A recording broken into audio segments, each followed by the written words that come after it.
শুভ সন্ধ্যা। Voice of Agrabad, Lalita Kala studio, London Luton থেকে আমি খান জয়নুল জয় সবসময় আপনাদের সাথে আছি। কাছে দূরে প্রবাসী এবং আগ্রাবাদিয়ান ভাই বোন ও সকল বাংলাদেশি দর্শককে জানাই আমার প্রাণঢালা অভিনন্দন, শুভেচ্ছা। মহান স্বাধীনতা দিবসের শুভেচ্ছা জানাচ্ছি এবং মহান ব্যক্তিত্বের আত্মত্যাগের, আত্মোৎসর্গের বিনিময়ে আমরা পেয়েছি আমাদের লাল সবুজের পতাকা, হাতে পেয়েছি আমাদের স্বাধীন সার্বভৌম বাংলাদেশকে। আজকের এই দিনে, অর্থাৎ আজকের এই সুবর্ণ জয়ন্তী ঘিরে তাদের সবাইকে শ্রদ্ধা এবং ভালোবাসা সাথে স্মরণ করছি। আমি এখন আজকের অনুষ্ঠানে আমাদের অতিথিকে স্ক্রিনে নিয়ে আসছি, তারপরে আমরা দু চারটা কথা বলবো এবং সাথে সাথে আজকের অনুষ্ঠানে থাকছে আমাদের কিছু গান, কিছু কবিতা, কিছু কথা। স্টুডিওতে দেখতে পাচ্ছেন আমাদের অতিথি বাবলু খন্দকার। বাবলু, তুই স্ক্রিনে মহান বিজয় দিবস উপলক্ষে শুভেচ্ছা দিতে পারিস, মাইক্রোফোন তোর কাছে। আসসালামু আলাইকুম শুধু শ্রোতাবৃন্দ, যারা স্ক্রিনে দেখছেন এবং পরবর্তীতে যারা দেখবেন, সবাইকে আমার আন্তরিক শুভেচ্ছা এবং ভালোবাসা। আমি প্রথমেই আল্লাহর কাছে শুকর আলহামদুলিল্লাহ বলছি, শুকরগুজার করছি এই যে আজকে মহান স্বাধীনতা দিবসে 50 বছর, এই 50টা বছর কিন্তু আমরাও পেরিয়ে এসেছি মহান যুদ্ধ থেকে এ পর্যন্ত। এই জন্যই আল্লাহর কাছে হাজার হাজার শুকর যে তিনি আমাদের 50টা বছর বাঁচিয়ে রেখেছেন আজকের এই দিনটা দেখার জন্য।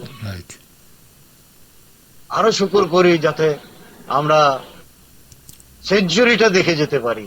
আল্লাহ আমাদের সেই তৌফিক দান আমিন। এবং হ্যাঁ আমিন। সেই সাথে আমি যারা শহীদ হয়েছে মুক্তিযুদ্ধে, যারা আত্মত্যাগ করেছে, জীবন উৎসর্গ করেছে, জীবন বাজি রেখে দেশটাকে স্বাধীন করেছে, সেই সব যোদ্ধাদের যারা আমাদের জন্য, আমাদের প্রজন্মের জন্য, আমাদের দেশের জন্য আত্মদান করেছে, তাদের প্রতি শ্রদ্ধা জানিয়ে আমি আমার বক্তব্য শুরু এবং এইখানে আপাতত শেষ করলাম।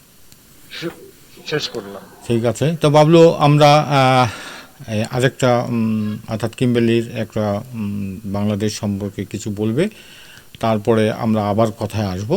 Bengalis all over the world are celebrating the glorious day of independence. আমাদের বয়সটা তখন ছিল এমনই একটা বয়স যে আমরা কিন্তু সব জায়গায় গিয়েছি, সব জায়গায় বন্ধু বান্ধব দল বেঁধে গিয়েছি।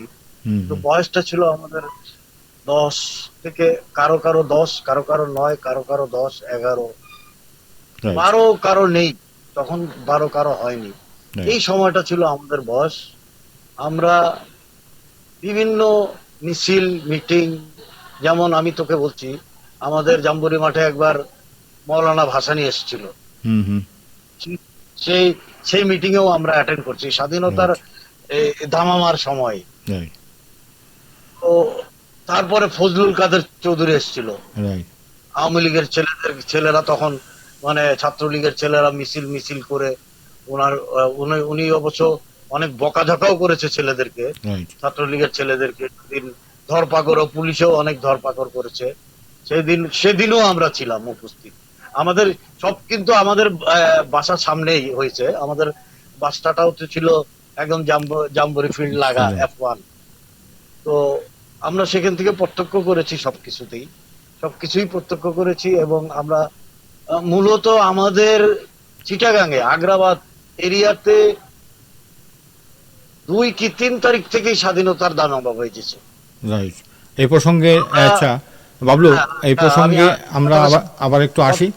এখন একটা ইয়াতে চলে যাচ্ছি, পরে আবার তোর বাকি অংশটুকু আবার শুনবো তোর কাছ থেকে, আবার ফাঁকে শুনবো আর কি। ঠিক আছে? একটু স্বাধীনতা সম্পর্কে 2 কথা বলবে, তারপরে আবার আমরা আলোচনা আসবো। Bengalis all over the world are celebrating the glorious day of independence, the day of victory, joy and celebration. On the 26th of March 1971, independence of Bangladesh was declared by the founding father of Bangladesh, Bangabandhu Sheikh Mujibur Rahman. Bengali nation emerged as an independent nation in the world map. Bangladesh independence came after a long struggle of 9 months liberation war, and millions of people died for independence. The achievement of independence came as a result of a huge sacrifice. Today we remember those heroic people who gave up their lives for our independence. Bangladesh today is an established nation in the world map. Let us celebrate the day. হ্যাঁ, আমরা ফিরে এলাম। বাবলু, বাকি অংশ, বাকি কথা কি বলতেছিলি যে জাম্বুরি মাঠ থেকে আমরা? আচ্ছা, তো আমরা তো F1 এর বাসিন্দা ছিলাম। রাইট। সেই সুবাদে আমরা প্রতিটা মিছিল মিটিং যেগুলো জাম্বুরি মাঠ ভিত্তিক হয়েছে সেগুলোর পিছে দৌড়িয়েছি। তো আমরা সময় দিতাম। তো আসলে চিটাগাং এর স্বাধীনতা যুদ্ধ শুরুই হয়েছে 2 তারিখ থেকে। 2 তারিখ থেকে আমার মনে আছে। 2 তারিখে যখন জাহাজের থেকে গোলাগুলি করছে টাইগার পাস নেভি ক্যাম্পের দিকে, নেভি টেনি বা ক্যান্টনমেন্টের দিকেও কিছু গোলাগুলি করেছে। 2 তারিখেই শুরু আর কি। তখন আর্মিরা মোটামুটি 25 তারিখ না, আর্মিরা এর আগেই চিটাগাং বন্দরে আসছে, পাক আর্মিরা। ওখান থেকে তখন ওরা নামে নেই, আমরা যতটুকু জানি। তো আমার মনে আছে 2 তারিখে আমি সকালে আমরা 8-10 জনের একটা গ্রুপ গিয়েছিলাম ওই যে আর পোর্টের 2 নম্বর গেটে নেভেল অফিসটা ছিল সাগরিকা সিনেমা হলের সাথে, মনে আছে?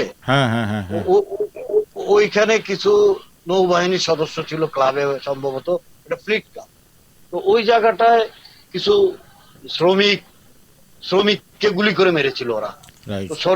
শ্রমিকদের কিন্তু রক্তাক্ত দেহগুলো ছিল না। আমরা যখন গেছি তখন তো 9:30 বাজে, তো 9টা থেকে 9টা 9:30 বাজে দিনের বেলা। তো আমরা মিছিলের মতো নিয়েই গিয়েছিলাম।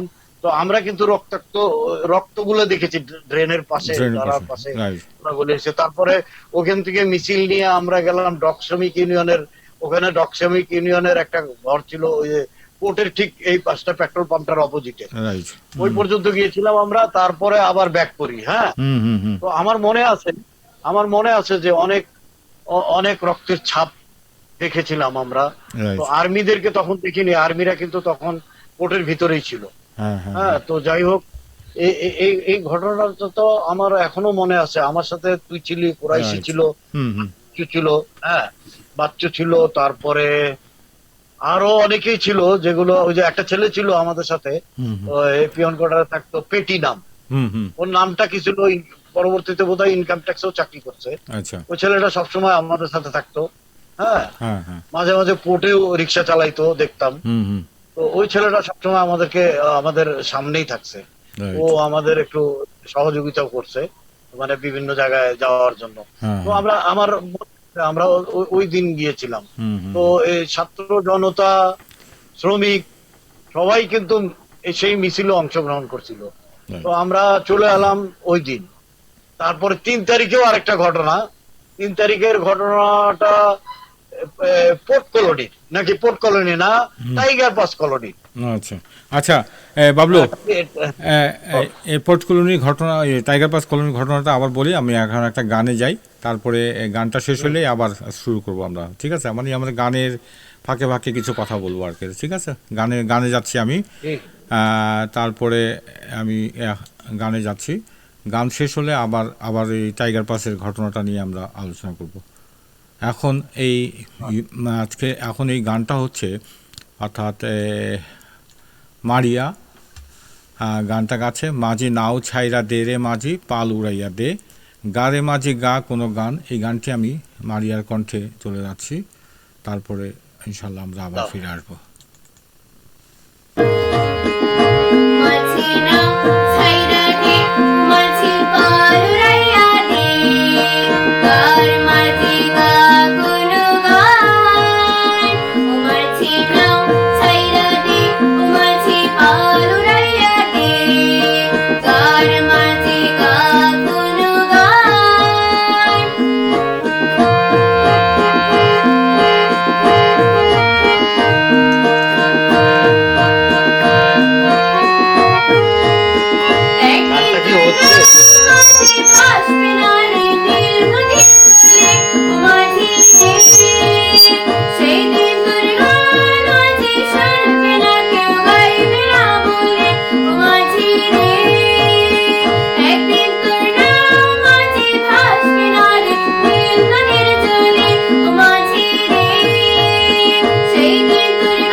পালুরাইয়া দে কার মাঝি কা কোনো গান মাঝি নাও ছাইরা দে মাঝি পালুরাইয়া দে কার মাঝি কা কোনো গান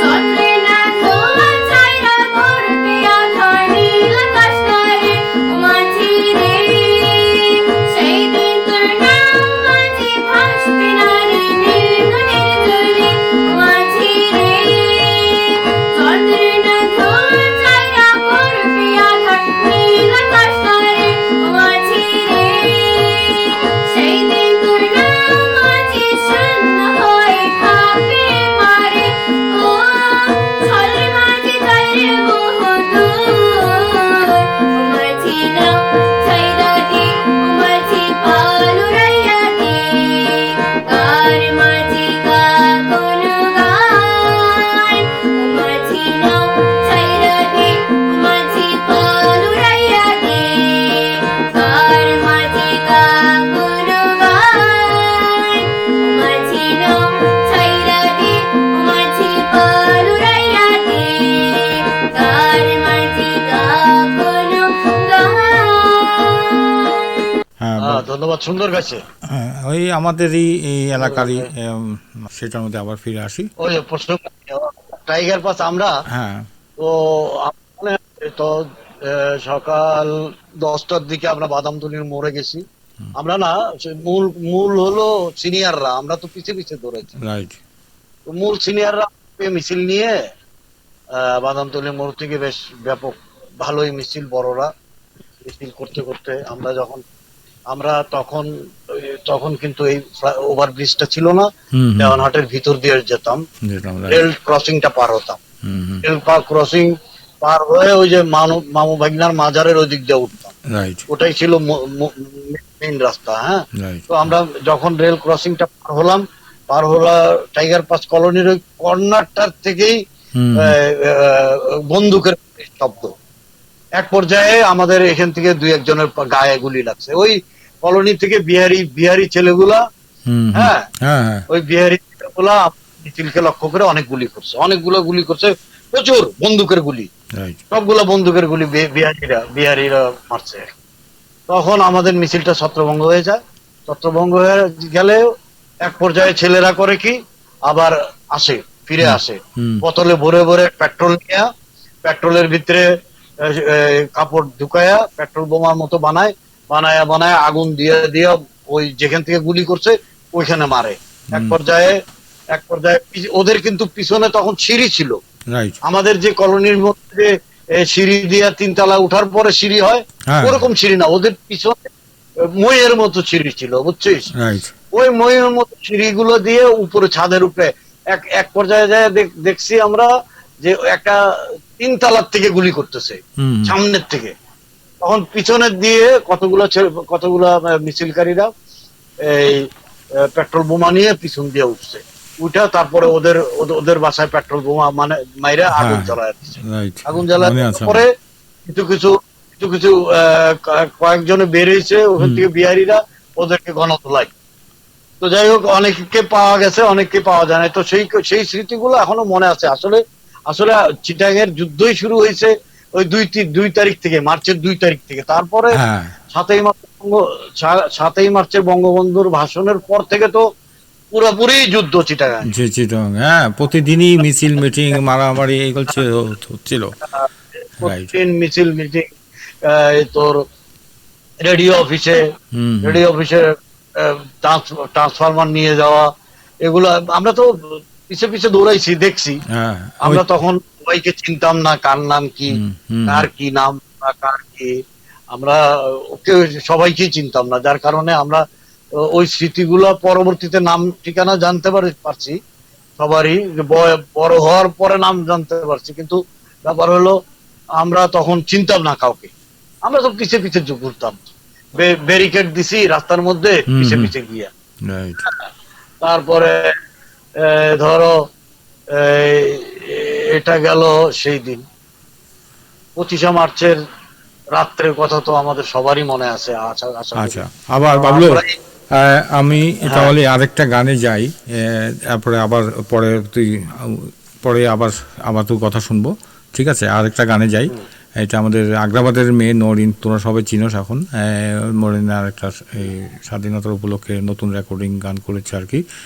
তো গানটির কলি হলো, ভেবো না গো মা, তোমার ছেলেরা হারিয়ে গিয়েছে পথে, ওরা আছে মা গো, হাজার মনের বিপ্লবী চেতনা। এই নরিনের গানটা আমরা শুনি। শুনেছি। হ্যাঁ।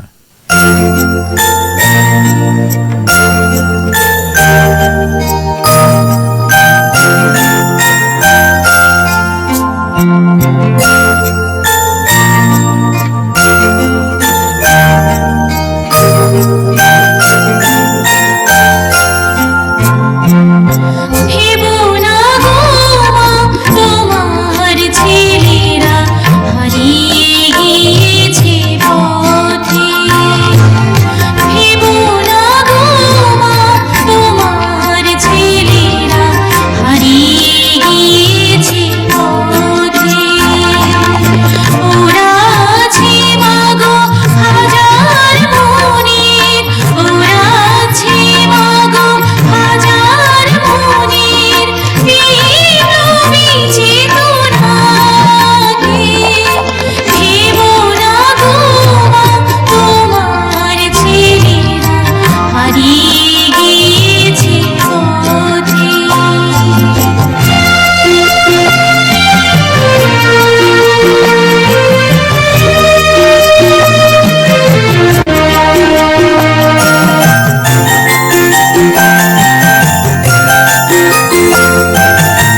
ওরা গিয়েছে রাতের আঁধারে, সূর্য আলোর জন্য। সারা দেশ জুড়ে রক্ত বহুত ফোটানো যে আনন্দ।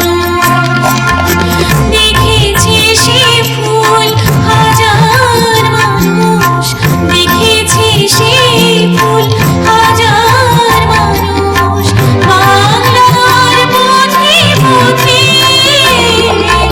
ভেবো না গো মা, তোমার ছেলেরা হারিয়ে গিয়েছে পথে।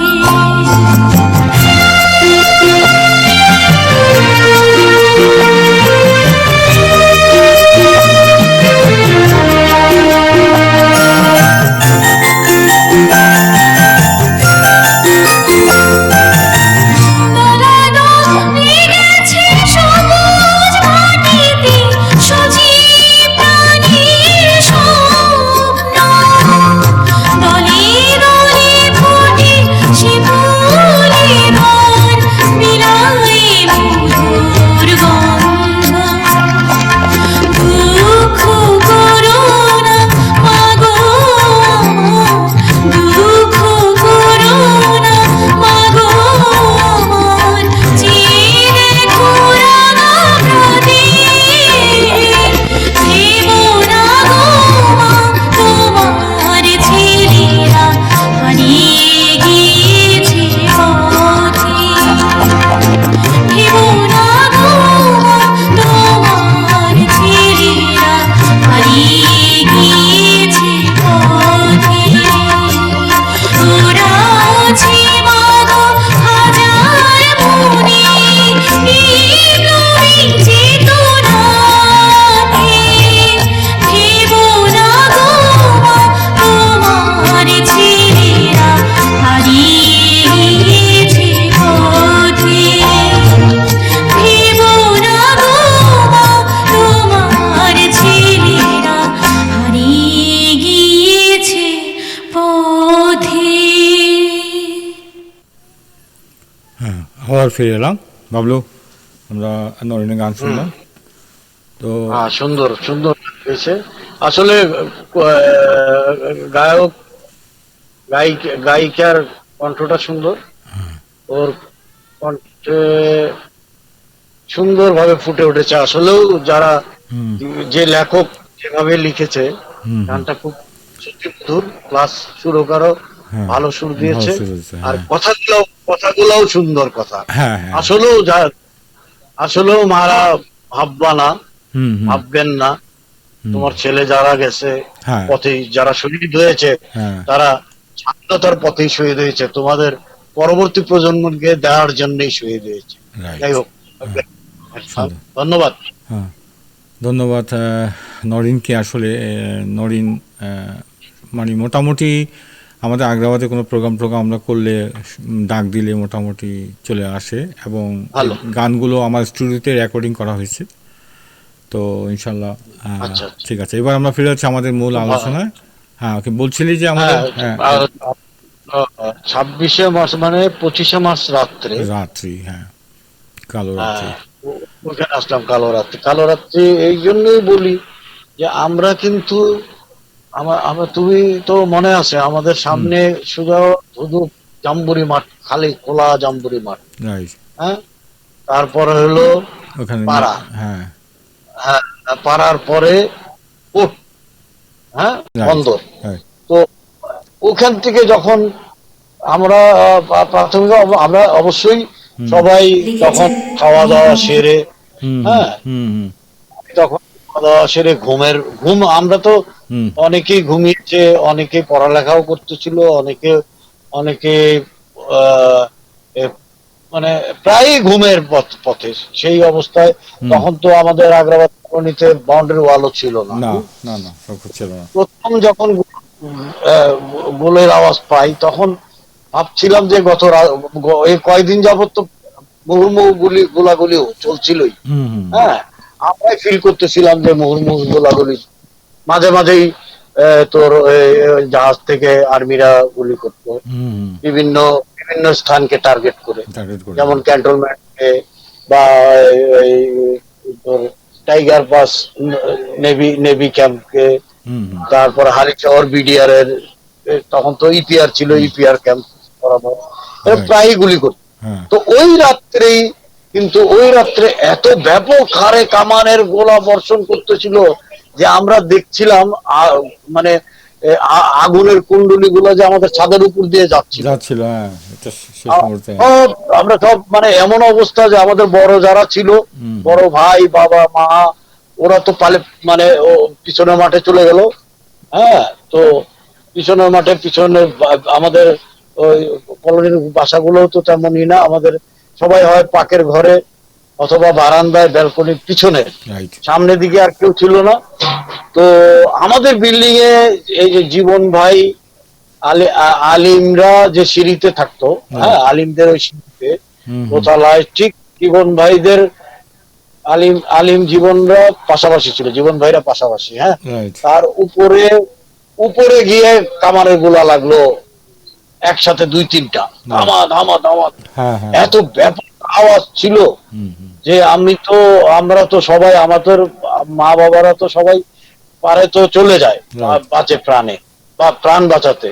তারা তখন, আমরা আবার এর আগে এই G14 থাকতাম, রাইট, G14 সাথে ওই বাসাটা আমরা আর ছাড়ছিলাম না। তো ওখানে আমার কাকা বিয়ে করেছিল, বিয়ে করার পরে ওই বাসায় কতদিন ছিল উনি, ওইটা আমরা ছাড়িনি। তখন ও সবাই মিলে আমরা ওই বাসায় চলে যাই তারপরের দিন সকালে। হুম হুম কিন্তু আমরা একটা পর্যায়ে যখন যে ব্যাপক হারে গোলাগুলি হচ্ছিল, আমরা সবাই খাটের নিচে, তখন আমরা ছেলে মেয়েরা আর কি, রাইট, ছোট ছোট যারা ছিলাম, আমাদের বয়স যাদের 10, 12, 11, 8, 9 ছিল, হুম আমার ছোট ভাই ভাই বোনরাও ছিল। হুম হুম আমরা তখন একটা সময়ে আমরা মানে প্রায় জ্ঞানহীনের মতো ঘুমায় পড়ছি। জ্ঞানহীন এইভাবেই বলতেছি যে এত ব্যাপক গুলির আওয়াজ ছিল, হুম হুম হচ্ছিল যে এত জোরে জোরে ফায়ার হচ্ছিল যে আমরা তখন এক পর্যায়ে জ্ঞানই হারায় ফেলছিলাম মনে হয় এরকম। রাইট, যে এই রাতটা কোন রকমে কাটছিল। সেই রাতটা কাটার পরে তো গার্জিয়ানরা তো সবাই বুঝতে পারছে, হুম বড়রা সবাই বুঝতে পারছে কি হলো হুম হুম কি হলো।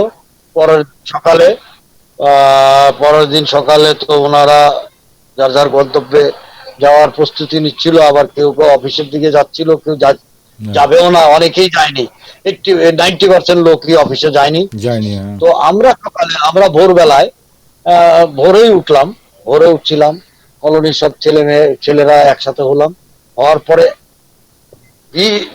ইপিআর ক্যাম্প থেকে, তার মানে হালিশহর থেকে এই মানে ইপিআর দের জোয়ার আসতেছিল কলোনির ভিতর দিয়ে। মানে মূল হলো যে ওই পাশ থেকে চলে আসবে, হয় স্টেশনে যাবে, একটাই ছিল তখন পথ, একটাই ছিল রাইট। বটতলা রেল স্টেশনে যাবে, ওইখান থেকে বিভিন্ন ডিস্ট্রিক্টের সোলজাররা মানে বিডিআররা ইপিআররা বিভিন্ন জায়গায় চলে যাবে। কিন্তু এই এই একটা পর্যায়ে আমরা যখন কলোনি ক্রস করার সময় আমরা দেখলাম অনেক ইপিআর এর পায়ে লাগছে গুলি, কেউর হাতে লাগছে গুলি, কেউর মাথায় লাগছে গুলি, ইনজিওর অবস্থায়, কেউকে কাঁধে করে নিয়ে যাচ্ছে, কেউকে আবার হাঁটাতে নিয়ে যাচ্ছে। তখন একটা পর্যায়ে আমাদের এখানে কলোনিতে হসপিটালে কিছু লোকজন মিলে কিছু চিকিৎসা দিল। হসপিটালের দোতলায় নিয়ে গেল প্রায় 8-10 জন ইপিআর কে। তখন রেণুবালা ছিল, উনি শুশ্রূষা দিল, ডাক্তার ছিল, কম্পাউন্ডার ছিল খালেক সাহেব। খালেক সাহেবের মেয়েটা আজকে মারা গেছে। সবার কাছে আমি ওনার আত্মার মাগফিরাত কামনা করি। আমাদের বিজলি আপা আবার সবাইকে দোয়া চাওয়ার জন্য বলছি। আমাদের বড় আজকে গতকাল রাত্রে মারা গেছে। যাই হোক, হ্যাঁ, ওই উনার ফাদার ছিল খালেক চাচা, উনি ছিল কম্পাউন্ডার। উনি প্রচুর শুশ্রূষা করেছে। উনার আমি আমার নিজের চোখে দেখা, উনি সেলাইও করেছে কয়েকটাকে। হ্যাঁ, তো ওই রাতটায় আবার ওইখানেই পিয়াররা ছিল। তো আমরা গ্রুপ দল বেঁধে আমাদের সাথে, আমার এখনো মনে আছে 2-1 জনের কথা, আমাদের সাথে ছিল হাকিম মিস্ত্রি, তারপরে মনা ভাই মুক্তিযোদ্ধা, মনা ভাই তো এক্সপর্জার মুক্তি, মনা ভাই, তারপরে এই যে পেটটা, তারপরে ইনকোয়ারি অফিসে একটা ছিল লম্বা করে হিন্দু মতো, নামটা আমার আচ্ছা, নামটা তাহলে বাবলু আমি এখন একটা কাজ করি, শেষ করি, তারপর বল, তারপরে আমরা তখন আমরা এই প্রত্যেক বাড়ি বাড়ি গিয়ে রুটি চাল, হ্যাঁ রুটি চাল থেকে তুলছিলাম। হ্যাঁ, দুপুরে খাওয়াইলাম, হ্যাঁ ওনারা সহ সবাই। তারপরে আবার সন্ধ্যার পরে আবার রুটি তুলছিলাম, এগুলো খাওয়াইছি। তো একটা পর্যায়ে তারপরে এখন কথা আয়, আর পরে আবার বলবো ইনশাল্লাহ। আমি এখন চলে যাচ্ছি একটা কবিতায়। মাজু খান একটা কবিতা করেছে, কবিতার পরে আমি একটা গান, আর একটা গানে চলে যাব। হ্যাঁ, তারপরে না, কবিতার পরেই আমি একটা নাচে চলে যাব। অর্থাৎ কবিতার নাচের আমি আগের দিকে বলে দিচ্ছি। কবিতাটার নাম হলো আমি আজ কারো রক্ত চাইতে আসিনি। এটা বর্তমান লিখেছেন নির্মল গুণ। তো মাজু খান এটা আবৃত্তি করেছেন। হ্যাঁ, নির্মলানন্দ গুণের সরি, মা এটা আবৃত্তি করছে মাজু খান। এরপরে আমি চলে যাব একটা নাচে কিম্বেলি নাচবে। অর্থাৎ নাচটা হবে, আচ্ছা নাচ হবে বিজয়ের উপর, অর্থাৎ স্বাধীনতার উপরে একটা নাচ হবে। তো আমি এখন আপাতত এটা চলে যাচ্ছি আর কি, ইনশাল্লাহ। লিখেছেন নির্মলেন্দু গুণ। সমবেত সকলের মতো আমি গোলাপ ফুল খুব ভালোবাসি। রেসকোর্স পার হয়ে যেতে সেই সব গোলাপের একটি গোলাপ গতকাল আমাকে বলেছে আমি যেন কবিতায় শেখ মুজিবের কথা বলি। আমি তার কথা বলতে এসেছি। শহীদ মিনার থেকে খসে পড়া একটি রক্তাক্ত ইট গতকাল আমাকে বলেছে আমি যেন কবিতায় শেখ মুজিবের কথা বলি। আমি তার কথা বলতে এসেছি। সমবেত সকলের মতো আমিও পলাশ ফুল খুব ভালোবাসি। সমকাল পার হয়ে যেতে সত্য ফোটা একটি পলাশ গতকাল কানে কানে আমাকে বলেছে আমি যেন কবিতায় শেখ মুজিবের কথা বলি। আমি তার কথাই বলতে এসেছি। শাহবাগ অ্যাভিনিউ ঘূর্ণায়িত জলের ঝর্ণাটির আর্তস্বরে আমাকে বলেছে আমি যেন কবিতায় শেখ মুজিবের কথা বলি। আমি তার কথাই বলতে এসেছি। সমবেত সকলের মতো আমারও স্বপ্নের প্রতি পক্ষপাত আছে, ভালোবাসা আছে। সে সাথে দেখা একটি সাহসী স্বপ্ন গতকাল আমাকে বলেছে আমি যেন কবিতায় শেখ মুজিবের কথা বলি। আমি তার কথা বলতে এসেছি। এই বসন্তের বটমূলে সমবেত ব্যথিত মানুষগুলো সাক্ষী থাকুক। না ফোটা কৃষ্ণচূড়া, শুষ্ক, ভগ্ন, অপ্রস্তুত প্রাণের ওই গোলপন মঞ্জুরিগুলো কান পেতে শুনুক। আসন্ন সন্ধ্যার এই কালো কোকিলটি জেনে যাক আমার পায়ের তলার পূর্ণ মাটি ছুঁয়ে আমি আজ সেই গোলাপের কথা রাখলাম, আমি আজ সেই পলাশের কথা রাখলাম, আমি আজ সেই স্বপ্নের কথা রাখলাম। আমি আজ কারো রক্ত চাইতে আসিনি, আমি আমার ভালোবাসার কথা বলতে এসেছিলাম।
আমরা স্টুডিওতে, কি আমার কথা শুনতে পাচ্ছ তো?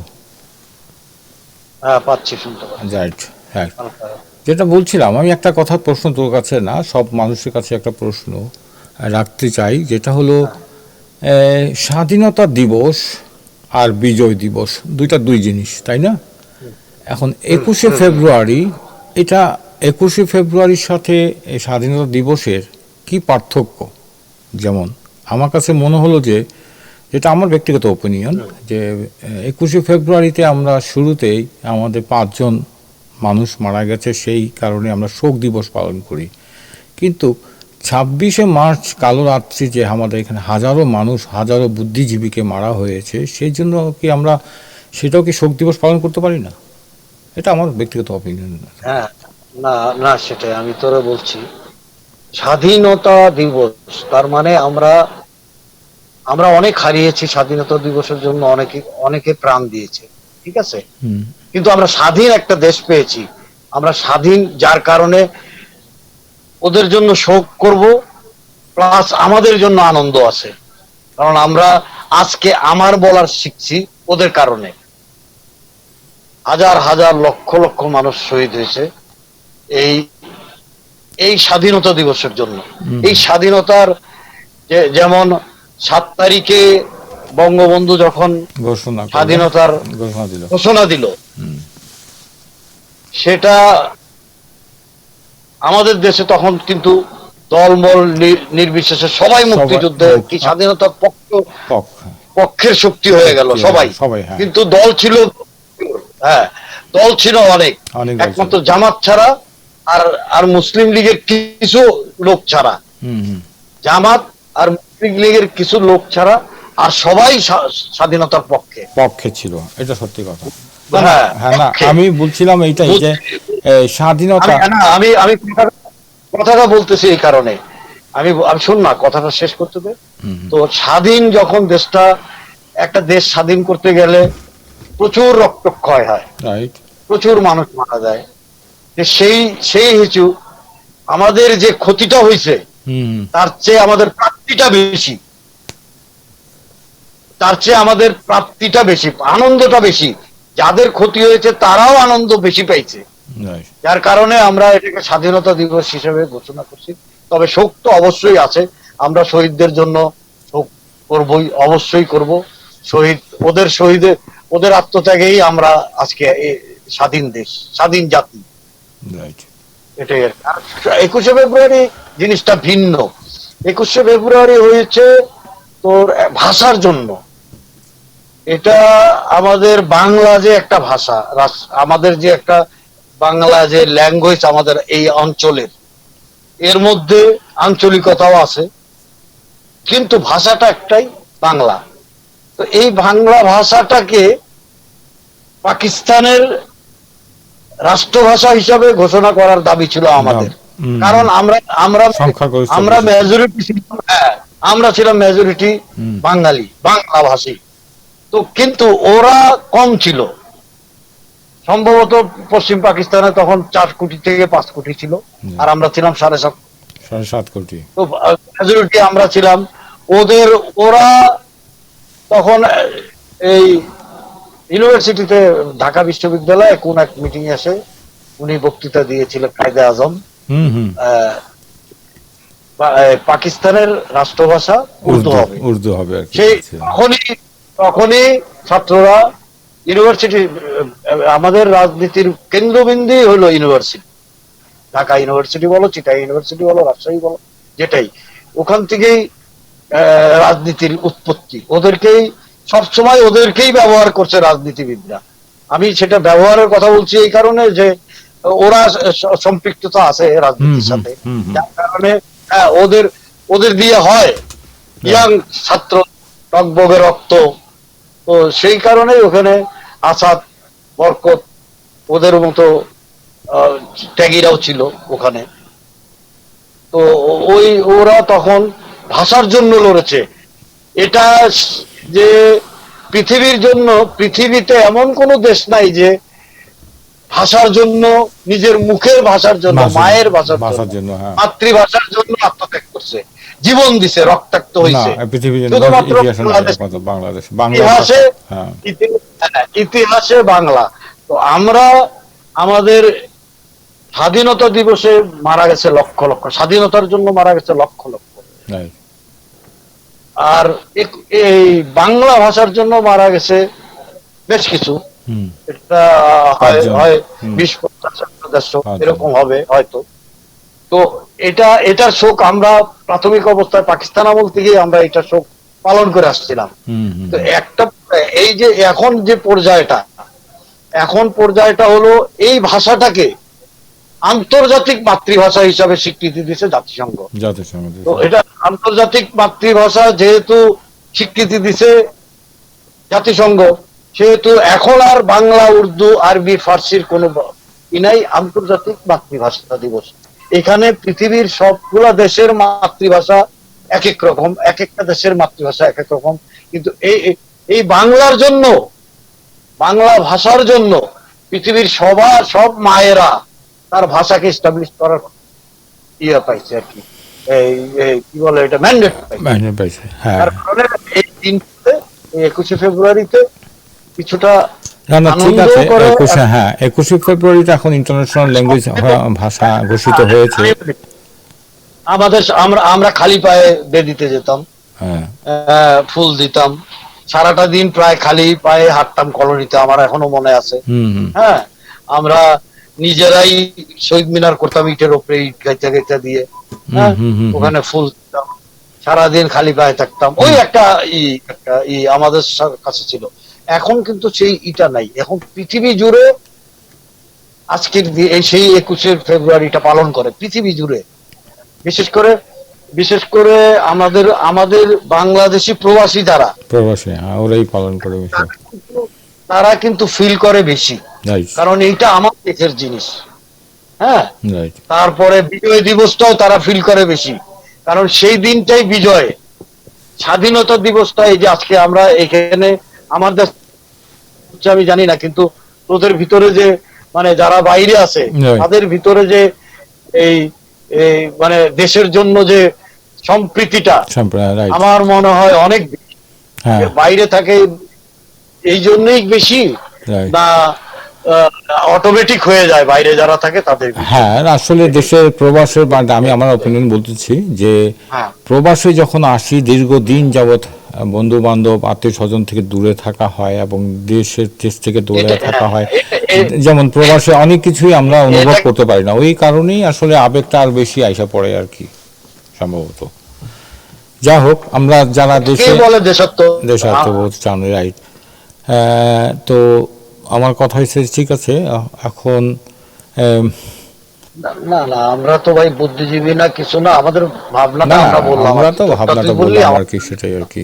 যাই হোক, বিজয় দিবসটা কিন্তু বিজয়ের দিন, বিজয় কিন্তু আনন্দের। হ্যাঁ, ওইটা বিজয়ের জন্যও তো আমাদের বিজয়ের জন্যও তো আমাদের শত শত হাজার হাজার লক্ষ লক্ষ শহীদ হয়েছে। সেখানে বিজয়, আমরা বিজয়ে আনন্দ, যেমন একটা খেলা বিজয় হলে যেন আনন্দ উল্লাস করে, বিজয় আমরা দেশ পেয়েছি সেই কারণে আমরা উল্লাস করতে পারি, কিন্তু স্বাধীনতা দিবস ওইটা একটা জিনিস আলাদা আমার মতে আর কি।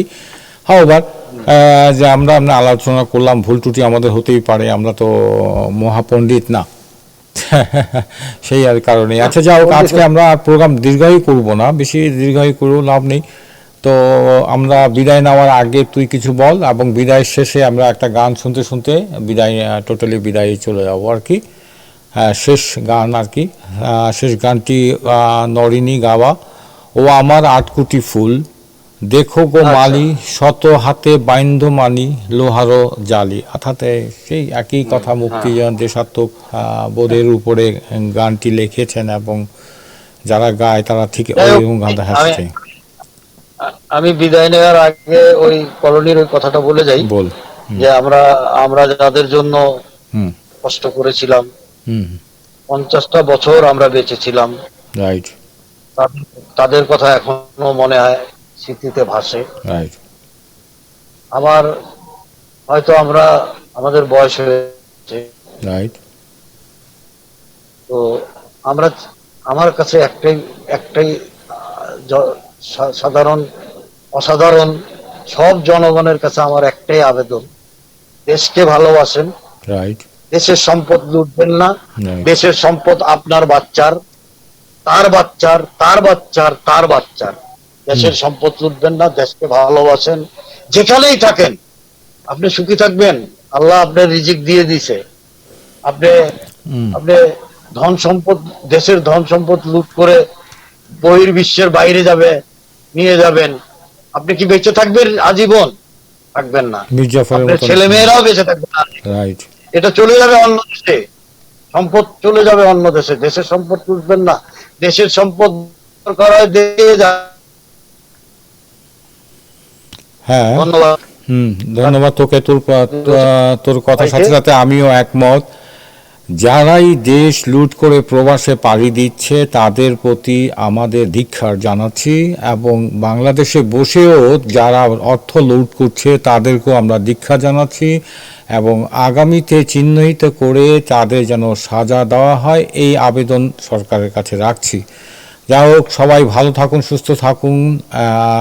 আমরা আমার এই অনুষ্ঠান পৃথিবীর যে প্রান্ত থেকে দেখছেন, আপনাদের সকলের সুস্বাস্থ্য, নিরাপদ জীবন মঙ্গল কামনা করেই আজকের মতন এখানে বিদায় নিচ্ছি, এবং বিদায় শেষে এসে আবার সেই গানটি আপনাদের শোনাচ্ছি। ও আমার 8 কোটি ফুল দেখো গো মালিক, শত হাতে বান্ধ মালি লোহারি খাঁচা। এই গানটি শেষে আমরা বিদায় নিব। তাহলে আমি চলে যাচ্ছি নওরিনের কণ্ঠে আমার সেই গানটি।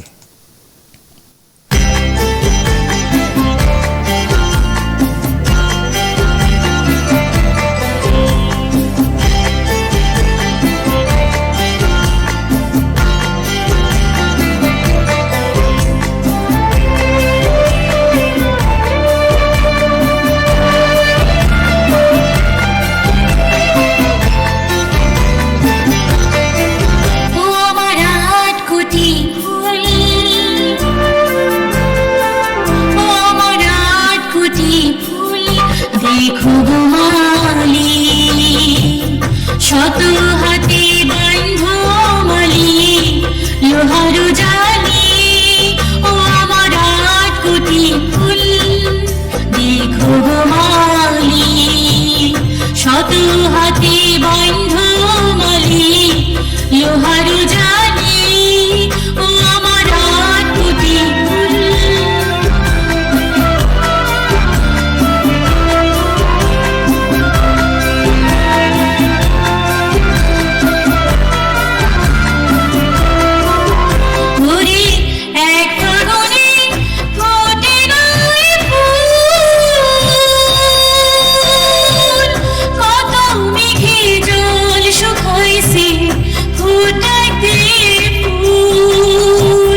আগ্রাবাদ মানে পূর্ণাঙ্গ একটি কবিতার বই। আগ্রাবাদ মানে উল্লেখযোগ্য কবিতার উল্লেখযোগ্য দুটো লাইন। আগ্রাবাদ মানে ভালোবাসার শব্দটিও ম্লান, অসীম মমতার অদৃশ্য প্রাণ। আগ্রাবাদ মানে আমাদের অতীত উজ্জ্বল দৃশ্যমান। আগ্রাবাদ মানে আমরা সকলেই সমান সমান। আগ্রাবাদ মানে মাটির গন্ধ লেগে আছে গায়ে। আগ্রাবাদ মানে আমরা সবাই একই মায়ের গর্ভের সন্তান।